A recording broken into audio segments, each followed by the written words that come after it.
This episode is brought to you by Imagine Strength, your go-to for safe, simple, and effective high-intensity training equipment. Growing a successful high-intensity training business requires workout equipment that's not only high quality, but also intelligently designed to fit the unique needs of your studio. And that's where Imagine Strength comes in. Drawing on the wisdom of the legendary Arthur Jones, Imagine Strength has crafted a groundbreaking line of fitness equipment that's as affordable as it is efficient, giving your studio the upgrade it needs without breaking the bank. The team at Imagine Strength breathes HIIT. Their passion for high-intensity training shines through in their designs, which they've consistently refined and innovated for optimum effectiveness and user experience. From my personal experience at Rec, I can attest to the careful consideration and craftsmanship that goes into every single piece. My Imagine Strength workout was absolutely brutal, in a good way, of course. Now, what makes Imagine Strength truly stand out? They have innovative equipment tailored for the unique needs of HIIT studios, affordable and efficient designs, lowering the barriers to entry for a HIIT business, continuous innovation and refinement ensuring your studio stays ahead of the curve. Founder Jeff Turner and his team are dedicated to moving the HIIT industry forward and making strength training accessible to more people than ever before. Here's how you get started. Number 1, visit imaginestrength.com. Number 2, discuss your specific needs with the team. And number 3, select the equipment that will propel your business to the next level. Head to imaginestrength.com today and give your HIIT business the Imagine Strength edge. Be part of the HIIT revolution and see firsthand how their unique equipment can transform your studio's workout experience. Elevate your HIIT business with Imagine Strength. Let's go. Lawrence Snell here, and welcome back to High Intensity Business, your one-stop shop for elevating your HIIT business and fueling your passion for high-intensity training. Before we dive into today's episode, grab your free PDF guide on how to turn your HIIT business into a robust referral machine. You can download that now over at highintensitybusiness.com/ref, REF, short for referral. You'll also get a full-length video training with Discover Strength's Luke Carlson on how to build a referral machine and get loads of access to lots of free resources, including HIIT business guides, checklists, and much more. Go to highintensitybusiness.com/ref. Also, we'll be adding a playbook from today's podcast as an addendum to the referral guide, because we're going to be talking a lot about that today. Since today's podcast really is the critical answer to generating more referrals and growing your high-intensity training business. So this is episode 423, and this could be the most important podcast that I've ever recorded on the subject of growing your personal training business. And let's say the title of today's podcast is probably something like Marketing is Not Your Problem. Today's guest to help go into that is Luke Carlson, who's CEO and founder of Discover Strength. Discover Strength is a Minnesota-based strength training studio business built on the principle that busy people don't have time to waste on exercise that doesn't work.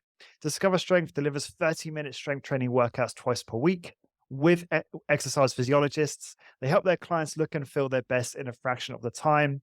Discover Strength has over 30 locations open or in development in Minnesota, Arizona, Wisconsin, Utah, Texas, Florida, Illinois, Colorado, Massachusetts, and Washington, D.C. That's an incredible number of studios you've got going on there, Luke.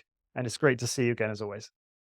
Good to see you. And thanks for having me, Lawrence. And thanks for all the content that you're putting out for the HIIT community to consume. Yeah, it's my pleasure. Appreciate it. So look, I thought we would just start this podcast off with a quote you've mentioned probably to me in person, probably on a podcast numerous times, probably in the membership on group coaching calls multiple times. And for some reason, Luke, it doesn't seem to quite sink in as much as we'd like. And that quote is this, and I'm probably going to paraphrase it, I'll butcher it a little bit. The death of the HIIT business is when the owner says, I have the workout down, Luke. Now I just need help with the marketing. Is that about right? Yeah, that is right. Yeah. You pretty much nailed it. I remember in maybe 2016, maybe 2017, I was putting some slides together for where the time was the Real HIIT Experience. It was a 2-day course that we had people come to Florida, and Jim Flanagan and I spent 2 days with people talking about the business and talking about high intensity training, history of high intensity training, all of it. And I was putting slides together, and I had 125 slides for this course. And that was one slide. And I said, the death of the HIIT business is just that. That's where the slide came from. Because I was interacting with so many HIIT people, HIIT practitioners that said just that. We have the workouts down. Now I just need to understand the marketing. So I was acutely aware of that 2016, 2017. I think it's been so top of mind for me lately because a guy that's very popular right now on social media, on YouTube, is Alex Hormozy. And Alex Hormozy has been saying the same thing. Now, he's not talking about fitness businesses, he's talking about all businesses. And he says the real death of the entrepreneur is the entrepreneur says, I have a good product. My product is awesome. Okay. Now I just need to figure out how to market it. And he says in almost all cases, I'm sorry, your product is just not good enough. And Lawrence, for the purposes of our conversation, we're going to keep saying product, but I realize we mean product or service. And frankly, Mhm. in our business, it's probably service more than anything else, but product, right? The product needs to get better. It's not a marketing problem. It's a product problem. Now, before we go further, I just want to make sure that we're clear that I think marketing matters. Like, I'm very interested in marketing. I've been influenced by so many different marketers and love to read all the marketing things. So it doesn't mean, hey, I'm anti-marketing. The product just matters so much more. And we're probably delusional about how good our product actually is. And by we, I mean hit practitioners. But Alex Hormozy is going to take that a little bit further and say most entrepreneurs in general should be working relentlessly to improve their product. So it's really a product obsessiveness is really what I think drives success in our industry. Got it. Okay. Yeah, I was going to mention obviously how Alex Hormozy sort of brought this top of mind for you. No, and he's been obviously a huge influence on well, lots of businesses, but certainly the fitness space because that's his background, right? No, absolutely love his content. Found myself listening to something he did today on sales. Obviously, I do a lot of sales, and so I always learn so much from him in that discipline. So, okay, let's see here. So you and you've brought this up before. You brought up the idea or this principle that um, it's not the marketing that's the problem, it's the workout, it's the service. And then I've said to you, okay, Luke, well, how does someone rectify that? And maybe we're talking about a specific company, maybe someone who's been in the membership on a group call, whatever. Um, how do we and then your typical reaction to that is, well, that's the job of the entrepreneur. That's their, I mean, your service, like how you make that great, that is their, I can't help with that, nor should I have to, or whatever. But I'm just curious, like what is lacking? Let's start there. So when you, and again, we can start somewhere else you prefer, but when you look at our colleagues' businesses, generally speaking, what is lacking when it comes to a great service, or what? There's a chasm clearly from where the service is currently to what it should be, and what is it lacking in your mind? Yeah. Yeah. So great question. Great place to start. Lawrence, I think the real place to start, we'll start with your question, but it definitely is acceptance. Like if you don't accept what we're talking about as, hey, the product probably has to get better, then you should probably just stop and not listen to the rest of this episode. Because you have to get to the point where you say, okay, you know what, the product does probably need to get better. And maybe the best way to get to acceptance is just think about other products. Think about like the rise of Chat GTP. How much money is Chat GTP spending on marketing right now? Probably like $0.00. And it's spreading like wildfire because the first time you used Chat GTP, you went out and you told 100 people about it. And they played around with it for a little bit and they told 100 people about it. So if you really create a great product, people are going to talk about it. Now, think about a restaurant. You just imagine if you had a restaurant concept that was open and no one was coming in the door, you would toy around with the menu and you would toy around with the service experience and you would toy around with the decor and the aesthetic and all of those things. You wouldn't just say, no, the food is perfect. The restaurant is perfect. We just have to get the marketing right. If customers came into your business and left and didn't return or they didn't tell their friends, you would not focus more on marketing. You'd say, we got to tweak the menu. We have to tweak the actual product or service. So I think those analogies maybe make it a little bit more obvious that we should probably start with the product. So it starts with acceptance. And that acceptance is, okay, I got to find a way to actually make the product a little bit better. Now, we've talked about this, Lawrence, on your podcast in many different ways. But what we're really trying to achieve is we want the customer to have an experience that's so remarkable. We want them to experience our product. Okay, so an amazing product creates marketing, right? It really creates marketing unto itself, because if we can get that one customer to tell one other person, ChatGTP, we said 100 people, but if that customer could tell just one person, this is the highest leverage marketing that you could imagine. Okay. This is a phenomenal return on ad spend, is bring in a customer and make sure that every customer comes in, tells one customer that becomes a customer. That's how you actually grow a profitable business. Now let's frame this up. This conversation is about driving a profitable business. So if you're not interested in growing a high revenue, profitable business, you don't have to probably improve your workout. But your workout, and I'm going to start saying workout now, but it's broader than workout. It's the entire product or service. That is the driver of profitable growth in the organization. It is absolutely not the marketing. So now from there, I think where you really want to go is, well, how do we start looking at the product and improving the product? Is that the important? Well, is that the important? yeah, step for us? yes, that I definitely want to get there in a second, but there's a couple things I want to ask before we get there. Okay. That's that first step you said, that acceptance step, right? That we're asking the listener to be honest with themselves and their business and say, I accept that that my product, my service needs to be better, and that is why I'm not growing. I'm just curious if there are actual metrics. Go ahead. And Lawrence, I think the reason they don't accept it is because they love it. They love the product or Sure. service. But you're not the consumer, right? Does the marketplace love it?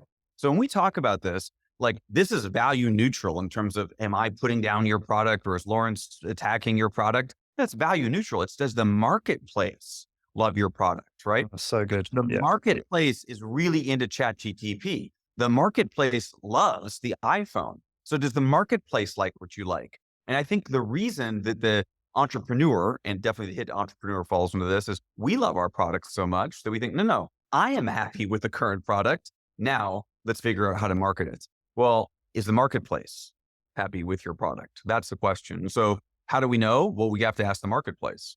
Are you making more money and do you have more referrals coming in that you can possibly handle? If the answer is no, the market probably doesn't like your product as much as you do, number one, and your product could probably be improved.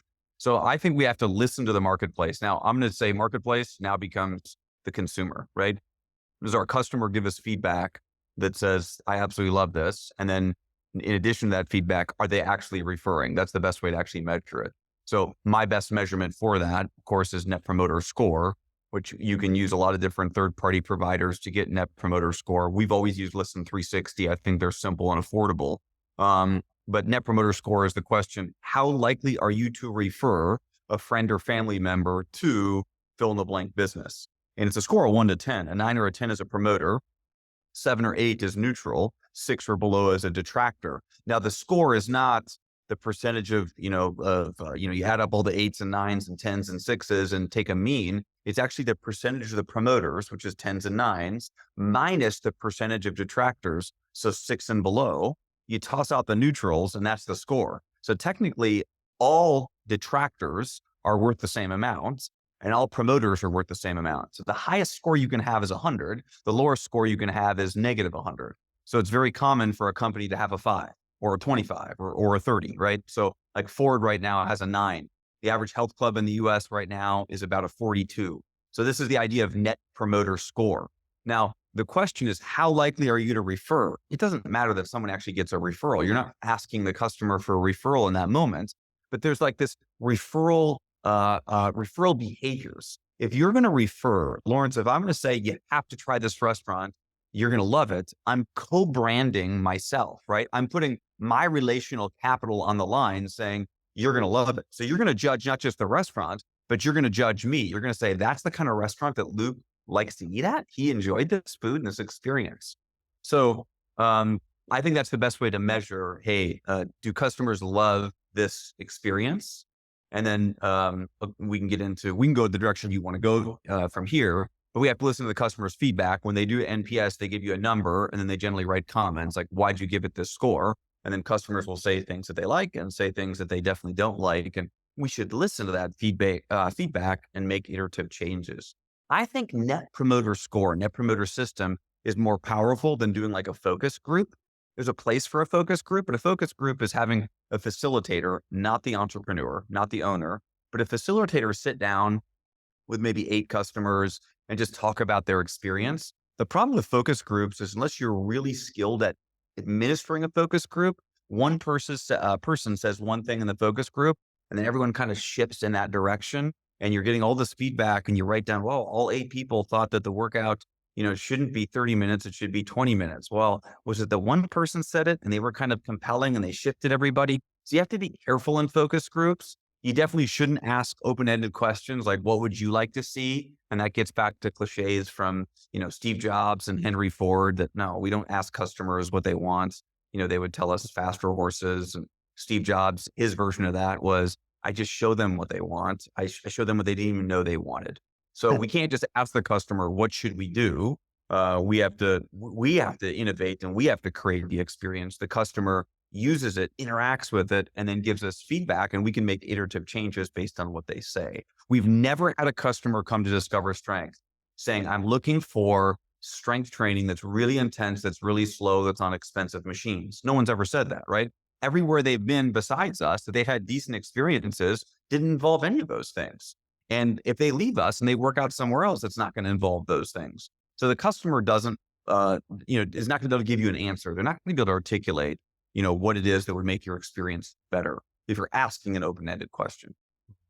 So just a question on measuring, right? You're talking about NPS.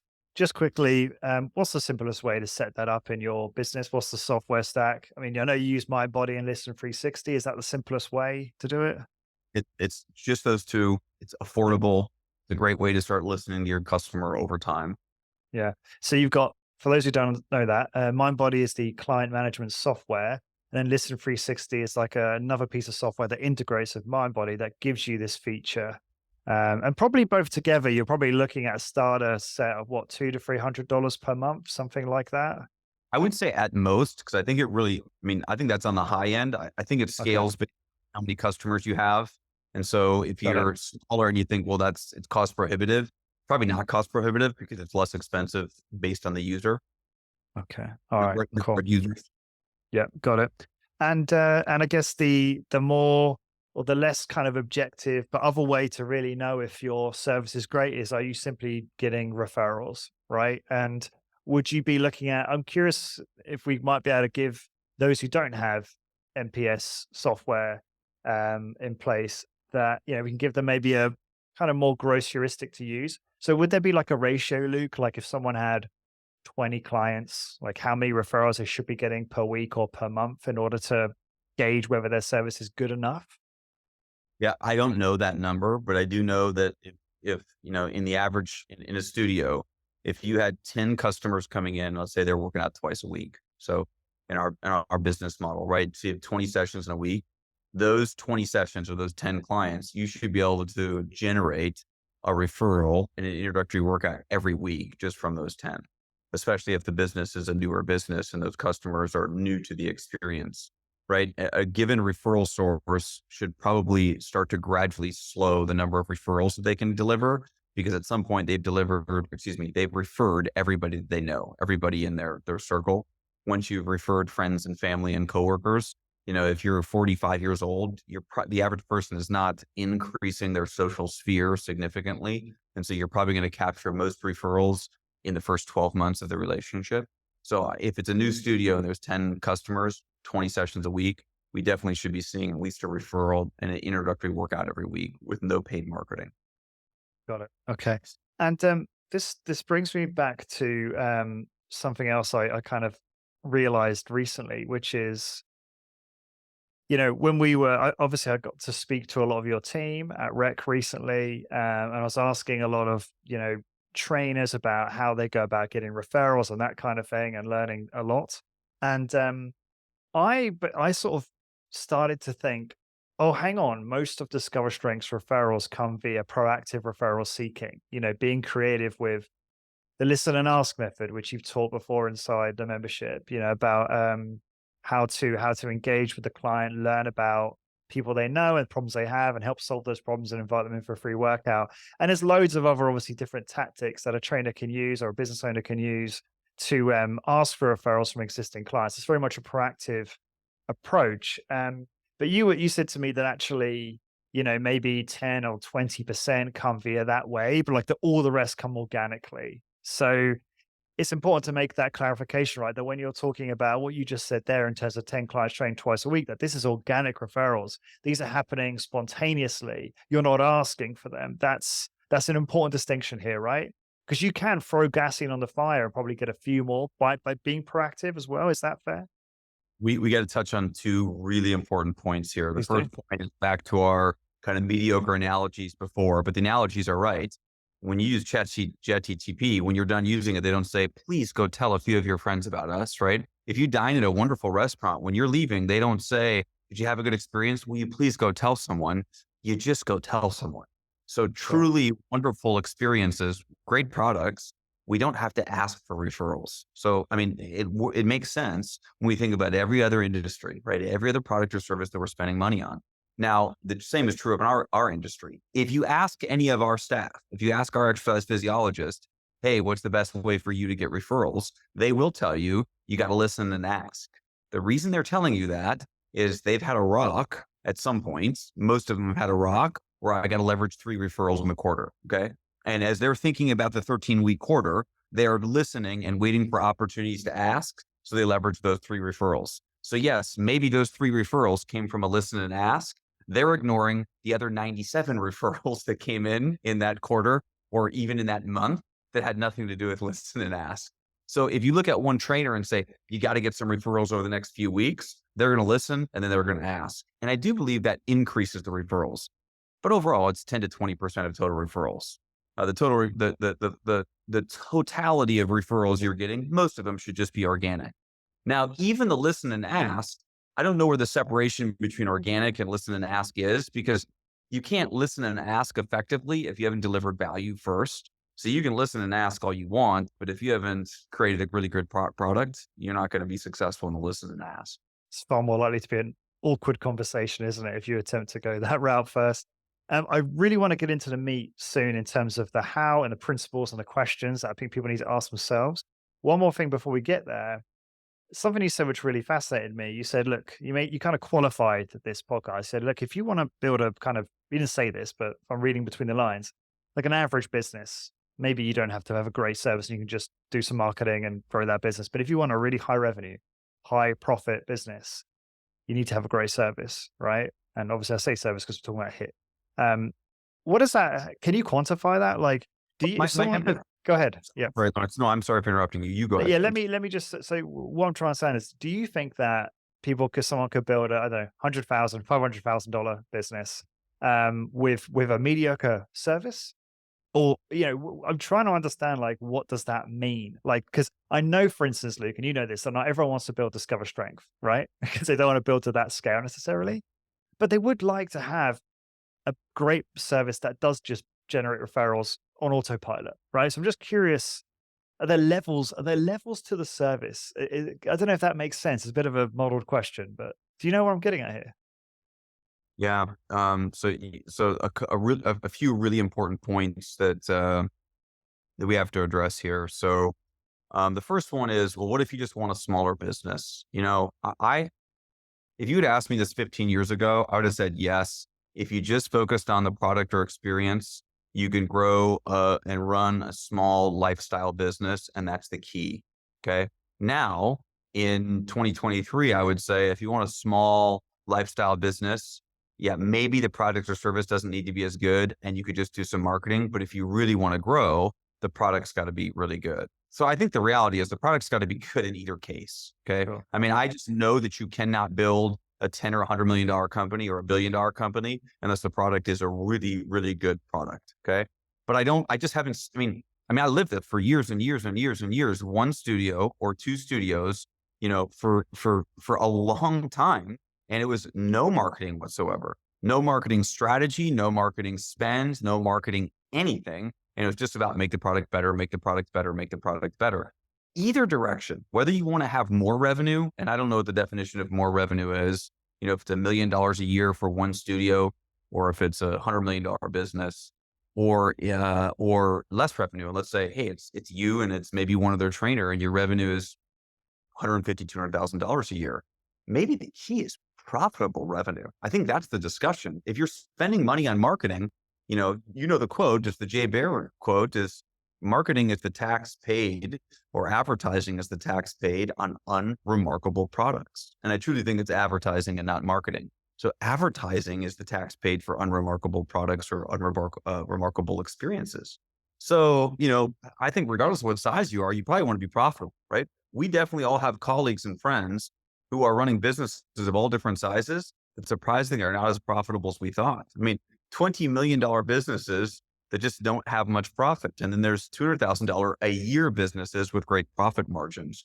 So I would just frame it up as, if you want profit, you should probably do this. We also probably have to make the very important caveat that most hit businesses would be much happier if their business grew a little bit more, because there's just more efficiencies that are involved with it. You're just more gross margin to the bottom line. And as much as you say, this is the size of the business we want, I don't want it to be much bigger. No, in reality, you and your spouse and your employees want it to be bigger, because if it was just a little bit bigger, all of your fixed costs are staying the same. You'd be putting your more contribution margin now to the bottom line. And you are paying for things like maybe 401k and health insurance. And you as the owner could potentially work less if you want. There's this thought that if you own a business, suddenly you're sitting back and money's just coming in the door. Your listeners know this. It's not coming in the door. You got to really work for it. Or if we could grow our revenue just a little bit more, wow, that's when we just put so much more profit to the bottom line. And then we start to build an asset that has value beyond us. So I don't buy into the fact that, people are happy with what their current studio is, especially if you ever want to remove yourself a little bit from the business. So I'm sure Doug Holland's not listening right now, but if he was listening, he should not follow any of this advice, because he wants to be the revenue generator, right? He wants to be working with the client. That's his genius. But I've never seen the exception to this. The hit business owners that I talk to want to work in the business less. Well, if you want to work in the business less, you just need higher revenue, and you need more profitable revenue. You need that contribution margin over and over and over and over. Yeah. Oh God, so many questions come up for me during that. The first thing I just want to clarify is, obviously, we should all be really, really proud of the service, keeping in mind that it's about what the consumer thinks, not what we think. That's an important distinction you made. But obviously, I am not at any point during this podcast saying that we should strive for mediocre products and services. That's certainly not what I strive for. But what I love about this is, really, this is kind of what we all want. And I don't understand why we're quite ignoring it, because actually most people I speak to don't enjoy the marketing, and they get frustrated. Oh, do you know how many times, Luke, I've heard, I've done a Facebook and Instagram campaign, it didn't work. Now, I don't often believe that, because I think normally they probably don't have a big enough test size, or didn't do it correctly. But anyway, that's aside. The point is that people get overwhelmed by all these different marketing channels and tactics, when the beauty is, if you just focus on having a great service and really investing in that, then that's going to solve a lot of these problems. And you still want to do some marketing, but you don't have to be as obsessed about all the channels, right? Now, I'm just curious. You started saying that, and I'll say this briefly because I know we want to crack on with the how. Lawrence, I'm going to forget this if I just don't say it right now. It's here, so let me just throw this out there. I think you have to decide, and I'm not going to make that decision. And I think either decision is a fine decision. Do you want to build a business, or do you want a passion project, right? And a passion project is, I read Body by Science. I think strength training is important for people, and I want to open a business that does it just like that. Okay. For example. Or do I actually want to listen to the customer, listen to the marketplace, and build a business that's going to resonate with the marketplace? Now, I think you can do that without sacrificing, what's important to you. But I think so many decisions stem from that decision. Like, a lot of hit businesses are basically collecting equipment that they could have in their garage and just work out by themselves. But then they take it one step further. We have a lot of people that are caught in this middle ground where they don't really want to go all in and say, yep, it's a business and I want to actually, try to grow it and have it meaningful to a consumer and to the market. Yeah, great point. And, one of the other questions I get quite a lot is, or challenges I see is when people are looking to hire, but there's that kind of catch-22 where they don't quite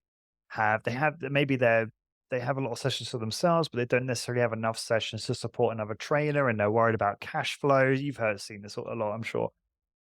When you look at when you started DS and you had your first couple of studios, And obviously, I'm assuming you're obsessed about the service from the get-go. I feel like that was probably the case. And obviously that, I'm sure your knowledge around that's developed a lot over time. Were you bursting at the seams? Like, did you have I can imagine you had a massively long waiting list, like early on, or after a certain time being in operation, did you have, because of this focus on the service over marketing, because you've never done a great deal of, well, you have done obviously some significant paid marketing, but never felt that it was really that worthwhile. So anyway, sorry, I'm just curious if you were bursting at the seams at that point because of this approach to business.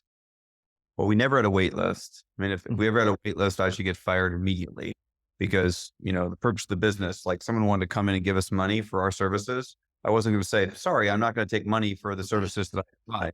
Like if you have a wait list, you should fire yourself. There's no, unless you have a private jet and a mansion so big that you can barely, get to all the rooms in a year. Like there's no wait list, right? We want revenue and we want profit revenue. There's no wait list. And if you have some weird scheme for creating scarcity, maybe have a wait list, but like don't actually have a customer that wants to pay you that you're not taking money from. Rule number 3 in building a profitable business is make it easy for customers to buy from you. So my goodness, I would never have a wait list. So yeah, we were busy early on. But from early on, I had staff. So I had part-time staff right away. So, and I knew we were going to be busy in the morning. I knew we were going to be busy at night. And so I would be on the floor in the morning training all the clients with one other staff member that maybe worked for 3 hours, 4 hours that morning. And then in the evening, it was going to get really busy also from 4 o'clock until like maybe 7:30 p.m. I was going to have another staff member in the evening. And then the clients that were in the middle of the day, I could take those clients, right? Mhm. And then as it got busier, it stayed, probably pretty proportional. So we had 2 to 3 to 4 to 5 trainers in the morning and 2 to 3 to 4 to 5 trainers in the evening. And then it just went up to maybe 2 trainers in the middle of the day, 3 trainers in the middle of the day. So we still had the busy times. Yeah, obviously, every hit business does, or every service business does, every fitness business does, I should say. I don't know if that answered your question, but early on it was me, but I had always a part-time person so that we didn't have a wait list. And then pretty quickly, a few months in, I realized I don't want part-time people. I want full-time people. So we made the conscious decision to only move forward with full-time people. Today's episode is brought to you by Imagine Strength, your one-stop solution for safe, simple, and effective high-intensity training equipment. When it comes to high-intensity training, it's about the right workout machines intelligently designed for your studio. That's the specialty of Imagine Strength. Inspired by the legendary Arthur Jones, they've pioneered efficient and affordable fitness equipment perfectly crafted for your HIIT business. With a team that lives and breathes HIIT, Imagine Strength combines passion, innovation, and careful design into every piece of equipment, creating the perfect environment for an intense yet rewarding workout. So why choose Imagine Strength? Number 1, they create innovative, tailor-made equipment for HIIT studios. Number 2, they provide cost-efficient designs, making HIIT more accessible. And number 3, they're committed to continuous innovation and refinement so your studio never falls behind. Elevate your HIIT business with a team at Imagine Strength. Visit imaginestrength.com to discuss your needs and select the gear that'll take your business to new heights. Be a part of the HIIT revolution with Imagine Strength and see how their equipment can transform your workout experience. Yeah, that's exploring that more is probably a topic for another episode. So let's get into how our listeners can actually go about upgrading the service. So the question I had here, and again, you could feel free to edit this question, is what guiding principles can you share or questions you would ask which would help listeners upgrade their service so they start getting more referrals and start growing a profitable business? Yeah, I think the first question I would ask is, what customer am I trying to serve? And so, you've talked about this a lot in your podcast, but I would create an avatar of that customer. I would maybe even name one of my customers that's like, my favorite customer or best customer, and they represent what most of our customers look like. And anything that I sell, that customer buys, and they're easy to sell and they refer. And, so it could be a fictitious, made up person, an avatar, or it can actually be a customer. The value of actually using a customer is you and the rest of your team pictures that person right away, right? So if I'm your customer, Lawrence, of your business, you're always in meetings going to refer to Luke. And as you're talking about an innovation or an iterative change, you're going to say, well, hold on. Well, Luke actually liked that, right? And it's like, whoa, no, Luke wouldn't like that at all. Well, why are we talking about it? Right? You're building it for me. So don't, in the conversations, don't build it for Lawrence. Don't build it for the rest of your team. Build it for me. So when you bring that person into the meeting and actually talk about what the customer wants, it shapes those conversations. So be intentional about who are we building this for? Who is the target market? And I used to go to different marketing sessions, in 2003 and 2005 and 2008, and they talk about understand your target market. And I'm like, this is boring. Move on. Like, tell me the campaign to do. So now I realize you just have to understand who are we building it for. So let's fast forward to, I think everybody in this podcast is probably going to say some variation of the same thing. All of your listeners, I'm sorry. I'm building it for affluent, busy professionals. Okay, right? So that's what if that's what we're competing after, sketch all of that out. And then the next step is just make sure everything you're doing is intentional for that population. So the first thing, and this is Alex Hormozi has made this popular in 2023, if you're selling to the rich, the first rule of selling to the rich is sell them the same thing that everybody else on earth wants and buys, but just do it in a fraction of the time. Okay. So when you hear Hormozi say that, or maybe when you hear me, share the similar version of it, this should get us all so incredibly excited because we want to target, an affluent customer. And an affluent customer is an ideal customer for so many reasons beyond the scope of this conversation. But if we're trying to sell to them, do whatever you would normally do, but do it in a fraction of the time. This is wonderful news for us because this is what we do for a living. So like we are so perfectly positioned to be successful. So that's just one way that you could be intentional about selling to that customer. Now, let me tell you, there's a ton of boutique studio fitness concepts that are selling to an affluent user who are not doing that because they're unaware. That's the best way to sell to an affluent consumer, or they don't know how to actually make the workout time efficient. And that's maybe a competitive advantage that we have. So that's one way that you'd be intentional about the target market. Once you knew that, oh, this is my target market, they're affluent. Well, how do you sell to the affluent? What do you build for the affluent? Something that's the same product or service in literally any category, any industry in a fraction of the time. So, wow, we have that amazing competitive advantage right there. So then go through everything that you do and just say, am I being intentional? Is every behavior, decision, action aligned with who this target market is? So one of our examples, is how you communicate with the target market. Is that aligned is that intentional around the target market? Is what your dress, is what the studio looks like, is the location of the studio. And let me just give a few examples. We just generally don't do this in our industry, right? We sign leases in places that we can afford. We do not sign leases in places where our target market actually is. I've ran analytics, analytics on the locations of so many hit studios in the country. And the reality is most hit operators are not opening up studios, places where their customers are or want to go. So I think that's the number one factor that contributes to success is to pick the right location. Okay. Another one would be the build out of the studio. What is your target market? Okay, it's that affluent customer. When they walk into salons, spas, restaurants, you name it, car dealerships, literally anything, what's it look like on the inside? Oh, a really nice build outs. Do you have a really nice build out in your studio? No, I don't. I have it really spark. Okay, so you didn't make an intentional decision. Okay, how What do about you mean by Spartan? What do you mean by that? Like spark bare? meaning like bare? I haven't spent any money. It's not aesthetically appealing. It can Got be it. simple. It can be simple, but it should still be, aesthetically pleasing. Aesthetically pleasing. Equipment. We always buy used equipment seemingly in our industry. What customer, what of our target market wants to use, used equipment that's all different colors and looks hodgepodgey? So the reality is, so many entrepreneurs are not building a business for the target market they want to serve. They're building the business that they want, and they're hoping the target market, who's nothing like them, wants it also. If you just dealt with that problem only for the next 12 months, you change your entire business. I mean, everything about your business, your revenue, your profit would change. We haven't even got really to the service yet. Well, we have a little bit. I mean, the workout, sorry. Obviously, we have got to service. Let me just say, just on reference to your new equipment, reference there, C sponsor, Imagine Strength, probably just about came up right around there. so, okay. So just to clarify on a couple of points here, when you say communicate, you talk about using luxury language at Discover Strength. Does it have to be luxury language? And No. how do you have? I think next step on a lot of these points is like books and resources.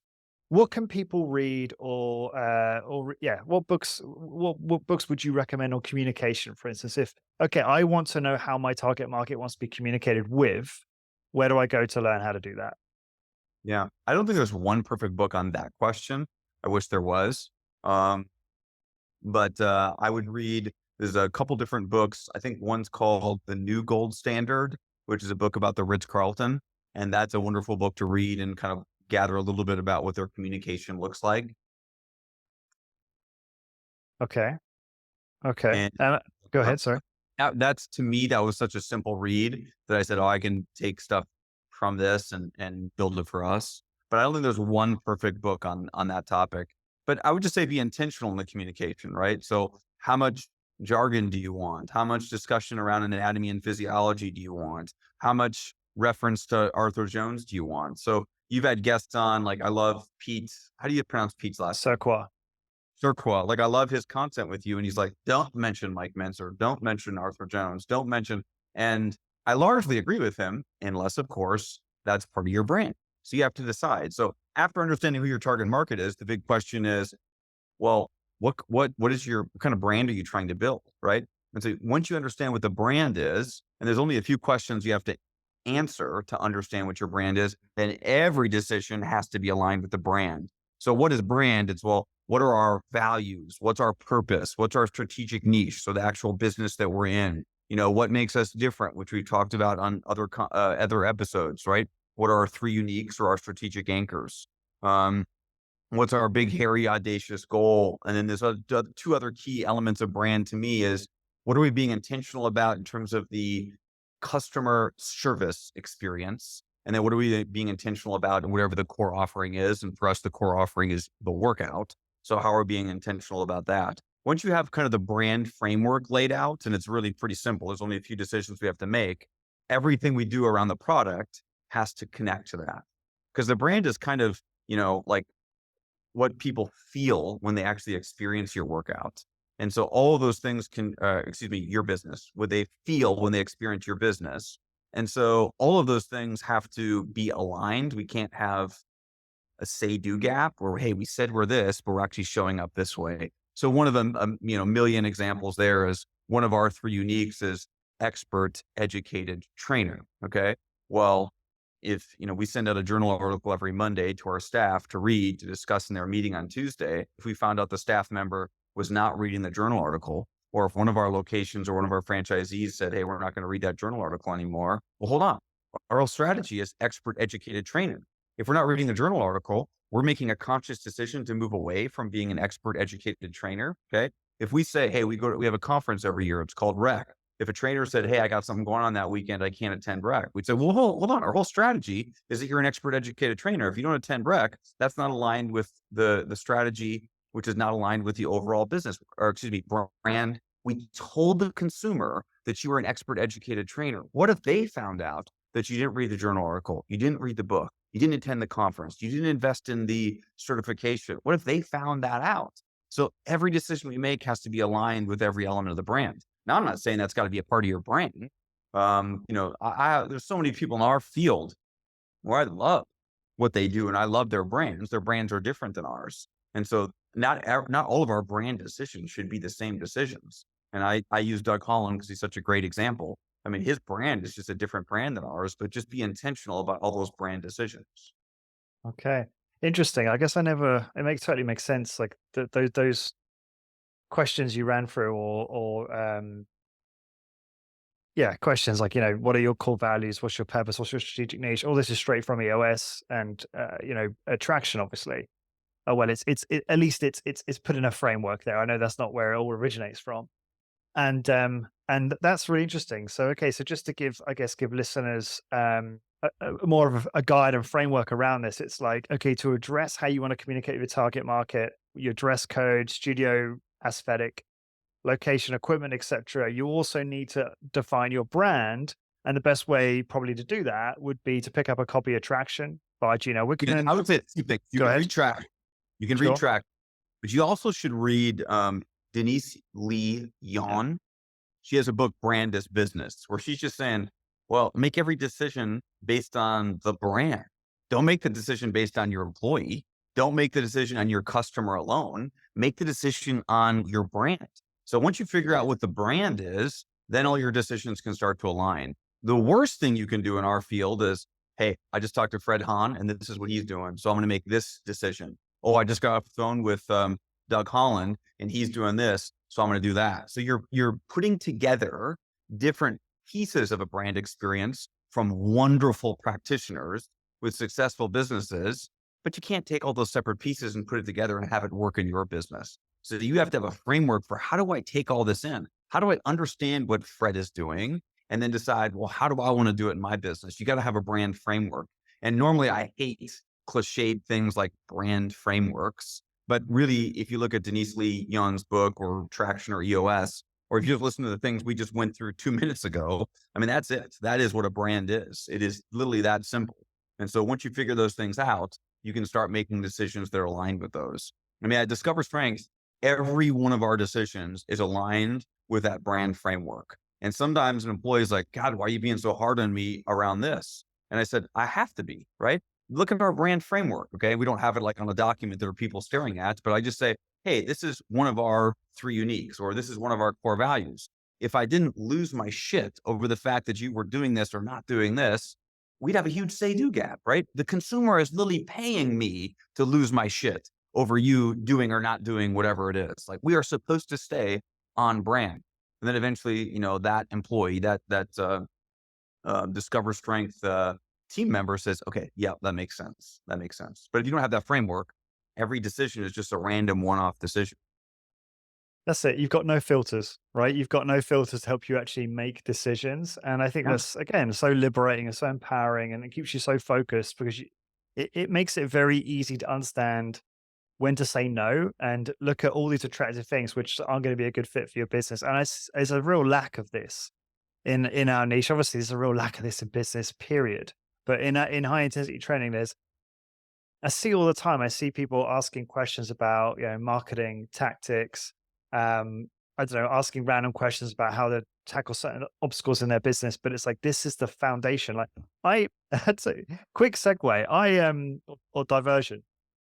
I'm a bit wrestled with this a little bit, Luke. It's like we've done a wonderful series inside the membership, which is based on EOS, and it helps you implement all of this stuff we're talking about for the most part in a 15-step audio series, and it's amazing. And I was like, oh, I don't know if I want to send people there right away because it's a lot. It's a lot to take on. But now I've realized, Luke, everyone needs to listen to that because we can't move forward until they understand the fundamentals and have defined their strategy in their business. Otherwise, it's all a kind of a waste of time, right? Anyway, quick diversion, but I've just realized that this stuff is so fundamental to our colleagues' success, I believe, and obviously you believe that.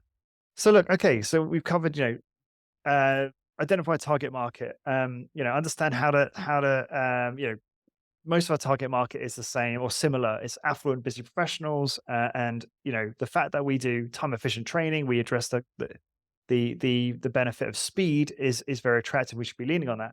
And the next is how address how you're communicating your dress code, studio aesthetic, where you're located, your equipment, everything. Is it what your target market wants? Is it what they expect in their service experience? So where do we go from here, Luke? You've got another point. Go ahead. So we should just probably back up and say, when we say the product, all of this is the product. It's not that the workout is the product and this stuff is extra. This is all the product.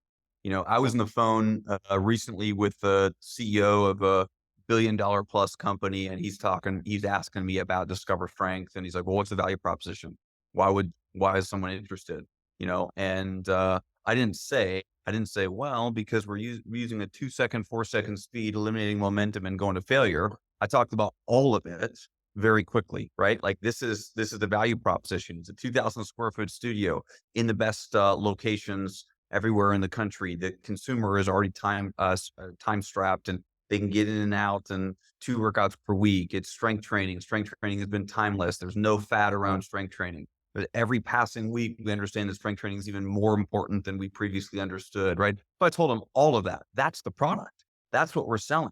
I mean, this is kind of cool for your podcast, Lawrence, but like 10 years ago, relative to today, 2013, relative to 2023, strength training is so much more accepted. It's viewed as so much more important today than it was in 2013. It was important in 2013, but now it's like, if you want to talk about the product and if you call it strength training, we have like the ultimate product. There's not a week that goes by that doesn't say, hey, this is amazing. And let's just talk to high intensity training practitioners. The meta-analysis just came out. Hey, machines work just as well as free weights. Okay, we got that. Oh, strength training for adolescent kids improves academic performance. Okay, we got that. Like every week, there's a new study that says this is about the best thing a human being could do. And so we have a product that should resonate with the customer, because the customer, everywhere they're reading, everything they're looking at, says, I need to strength train. So if there's ever an area where we could make money in fitness, it would be strength training. So, but let's keep in mind, it's all the product. All of that is the product. Got It's not just the second the set starts and the set ends. Got it. Okay. So, in terms of that workout experience, I mean, obviously, a lot of our colleagues, similar businesses, similar service, similar operation. And I know that you can't sit here and say, you know what, Lawrence, this is exactly how the workout experience should be. Because, like you say, you've already gone through these fundamental things that everyone should be addressing and defining in order to then inform what that experience should be, I guess.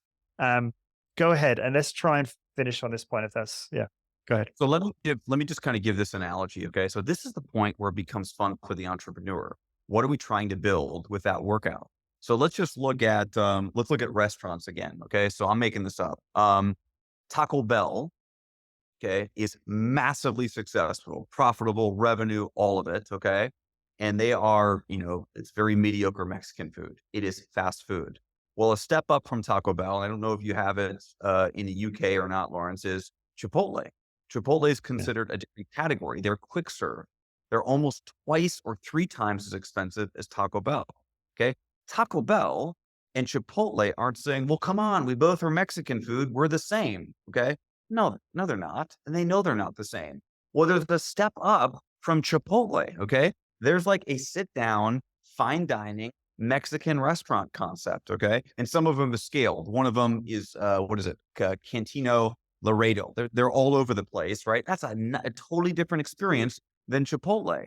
So if you're thinking, but we do Mexican food, you don't get it, right? There's 3 different categories just in this quick example. So if you're saying we do strength training in 30 minutes, well, hold on. You don't get it. There's all different categories. And that's why you have to decide, well, what are we trying to be? There's all different high intensity training experiences out there. What do you want that experience to be like? So your goal is to be differentiated and excellent within that experience. Taco Bell is not like we need ingredients like Chipotle. They're saying, no, we just got to get better and continue to be Taco Bell. And Chipotle is saying the same thing. So don't emulate someone in high intensity training that's actually trying to be a fine dining Mexican restaurant experience when you should really be Taco Bell. And as we talk about this, I have pictures in my head right now of different concepts in our space who I think are Taco Bell and who I think are Chipotle and who I think are this fine dining experience. Those are all wonderful businesses. Which one do you want to be? And you can own, I mean, let me go to my favorite restaurateur in New York City. Danny Meyer has the finest restaurant in the entire world, 11 Madison Park. Okay. I think it's $500 a meal, right? And then he also is the founder of Shake Shack. Maybe you had Shake Shack when you were in Minneapolis at Mall of America, right? These are totally different price I did. points. It was lovely. The same entrepreneur leader came up with both those concepts. So if you decide that you're to go back to our analogy, if you're the Taco Bell, there's no shame in that. You can really have a wonderful business in Taco Bell. You can have a wonderful business in something upscale, but you better be intentional about which one you are. And you better not try to copy and learn and steal from the people that are at the different, those other different, made up categories that we have. So we keep overusing the word intentionality, but I would be intentional about where you are in one of those spaces. Now, within those spaces, I think the next key here, and Lawrence, you can cut me off when we need to wrap up, it's consistency.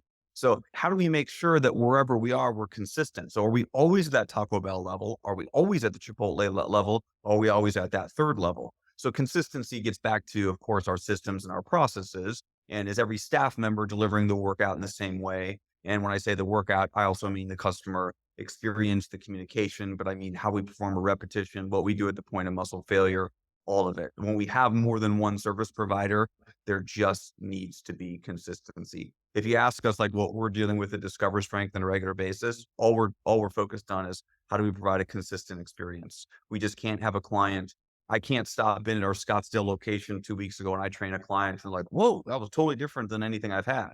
Right. Even if they say they love it, my answer is, oh my gosh, what's going on if that's the case? How are we not consistent? We're supposed to be consistent across the entire brand.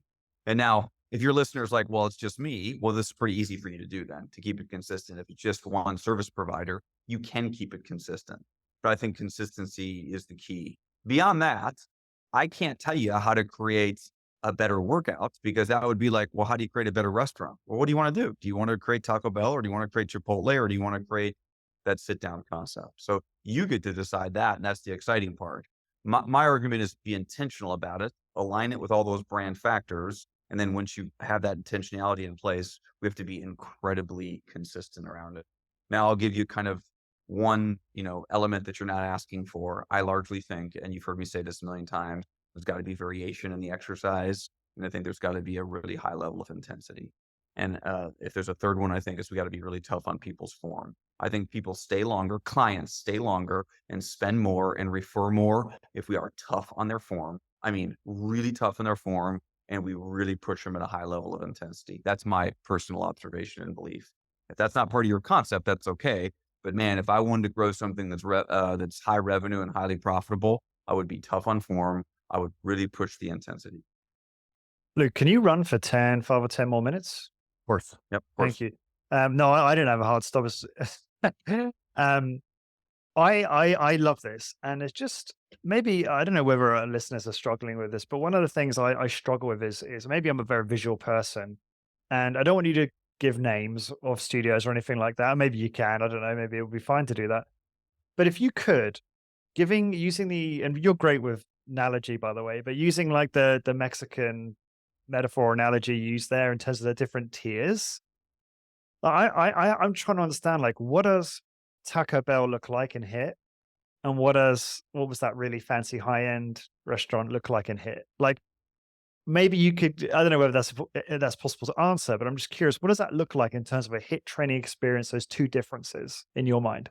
Yeah, well, we probably shouldn't use it in HIT because I don't want to call people out, but let's just talk Sure. about it, fitness in general, right? Like Snap or Anytime Fitness. Anytime Fitness is pretty global. They might be the Taco Bell, and I think they just have to understand that. Where a Planet Fitness is going to be a step up from that, right? And a step up from that is going to be like a Lifetime Fitness. But let's get into more studio concepts, boutique concepts. Orange Theory Fitness is really popular. Barry's Boot Camp is really popular. I would put Barry's Boot Camp on a totally different tier than Orange Theory Fitness, right? From a pricing standpoint, from a training and development of the trainer, the instructor, the coach standpoint, those are totally different experiences. Now, I think, or I know, Barry's Boot Camp is far more expensive, far more luxurious, far more sophisticated in every way. Who has greater revenue and who's grown faster? Orange Theory Fitness by far. So none of this is a matter of, well, which one's better? Orange Theory Fitness is outperforming, right?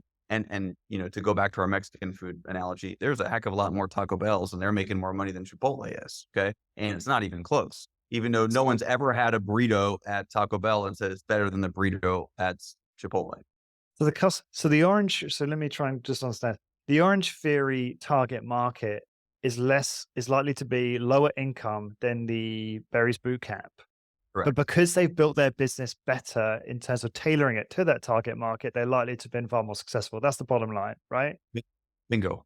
And the reason we have to say that, the reason we're saying that is sometimes our egos get so involved and you're saying, I haven't built the best business.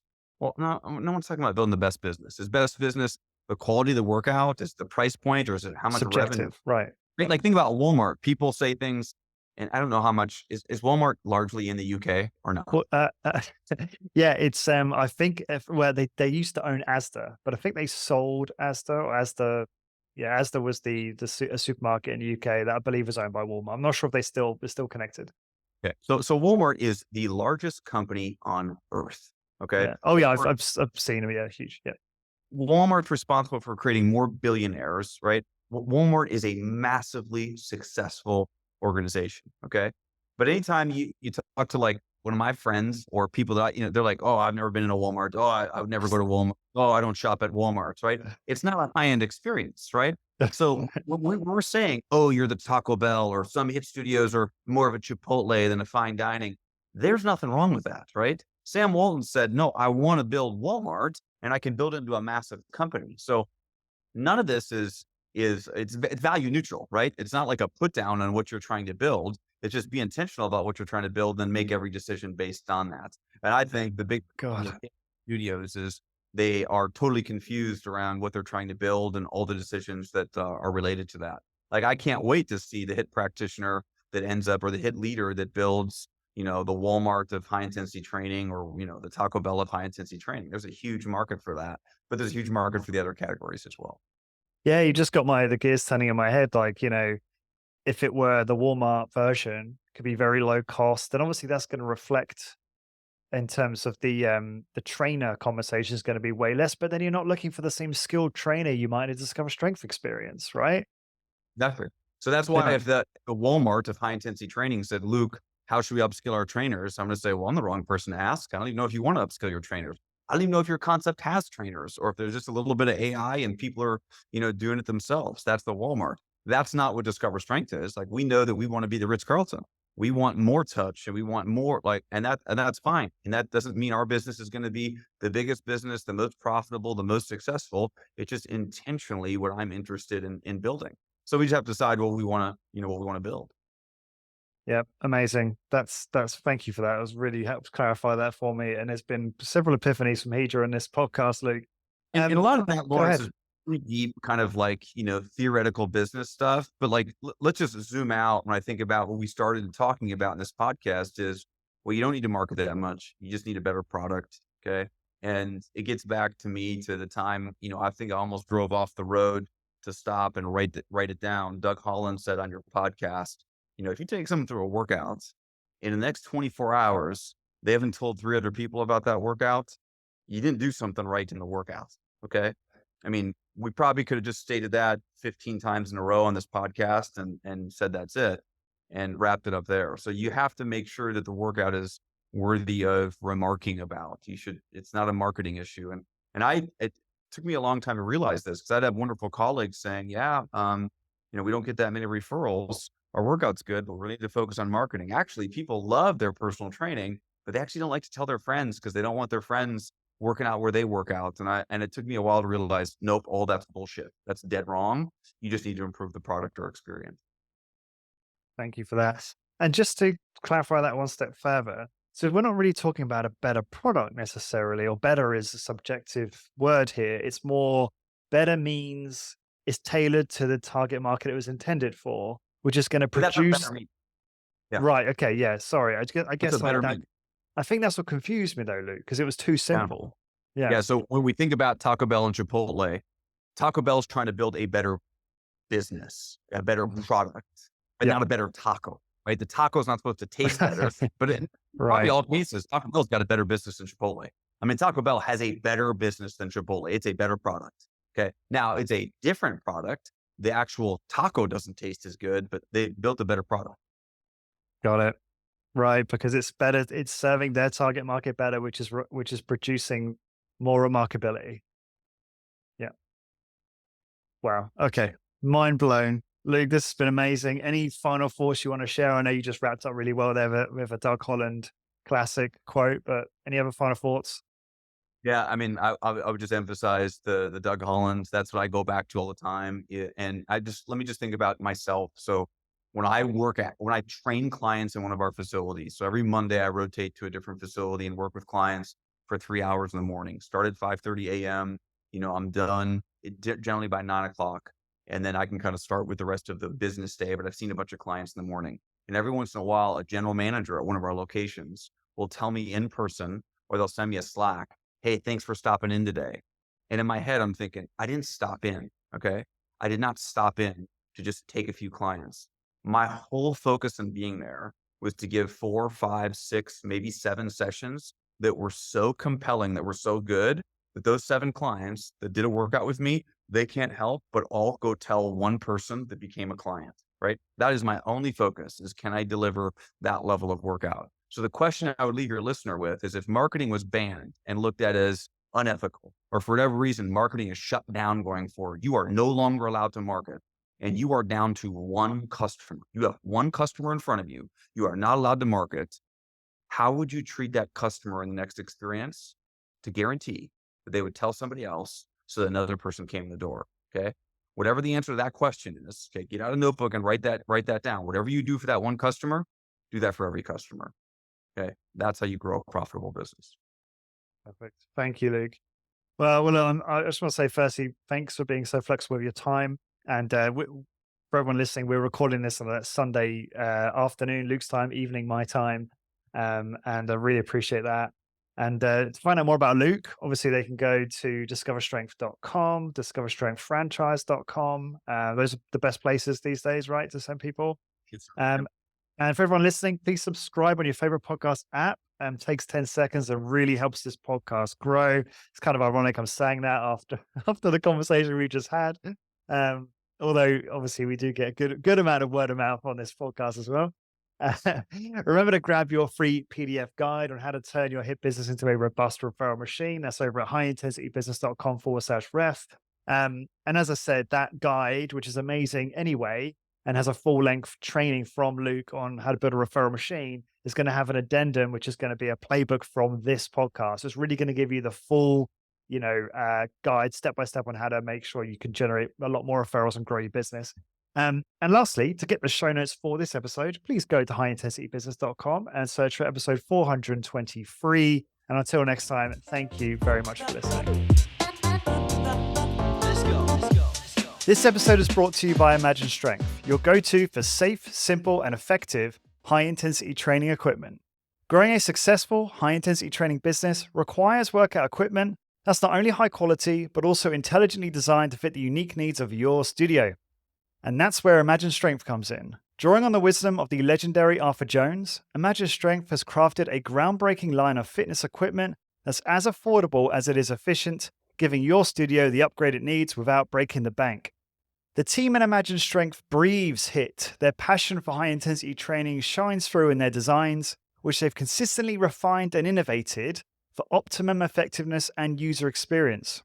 From my personal experience at Rec, I can attest to the careful consideration and craftsmanship that goes into every single piece. My Imagine Strength workout was absolutely brutal, in a good way, of course. Now, what makes Imagine Strength truly stand out? They have innovative equipment tailored for the unique needs of HIIT studios, affordable and efficient designs, lowering the barriers to entry for a HIIT business, continuous innovation and refinement ensuring your studio stays ahead of the curve. Founder Jeff Turner and his team are dedicated to moving the HIIT industry forward and making strength training accessible to more people than ever before. Here's how you get started. Number 1, visit imaginestrength.com. Number 2, discuss your specific needs with the team. And number 3, select the equipment that will propel your business to the next level.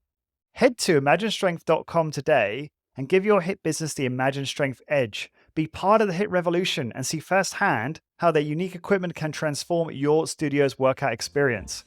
Elevate your HIIT business with Imagine Strength.